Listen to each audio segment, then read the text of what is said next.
Matapos ang isang taong maugong na issue at mga pagdinig sa Kamara ukol sa mga kasong kinakaharap ni dating Banban Mayor Alice Guo, ganap nang nahatulan ng reklusyon perpetua ang dating alkalde ngayong araw.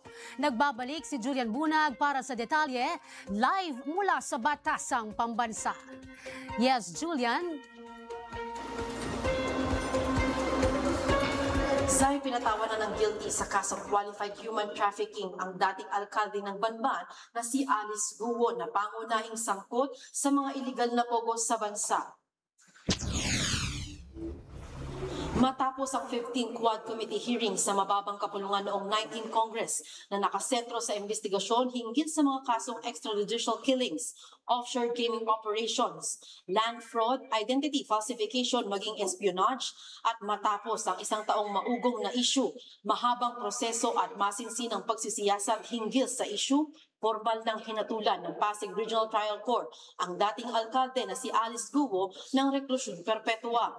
Ang House Quad Committee ay binubuo ng 4 na komite, ang Dangerous Drugs, Public Order and Safety, Human Rights at Public Accounts. Sa loob ng 15 hearing ng Quad Committee, 2 beses lang dumalo si Guo sa pagdinig ng komite.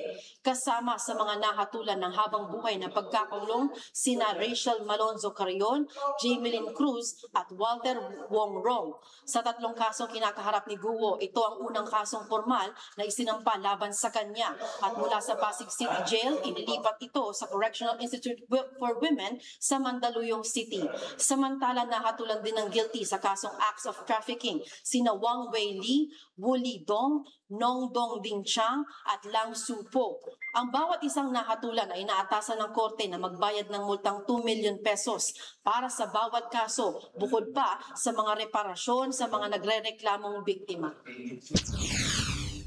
Zay, naglabas din ng kanya-kanyang mga pahayag ang mga mambabatas kaugnay nga sa pangyayari na maituturing anilang tagumpay para sa mga Pilipinong naghahanap ng accountability. Mula rito sa Kamara para sa totoong balita sa Bagong Pilipinas, Julian Bunag, Congress News.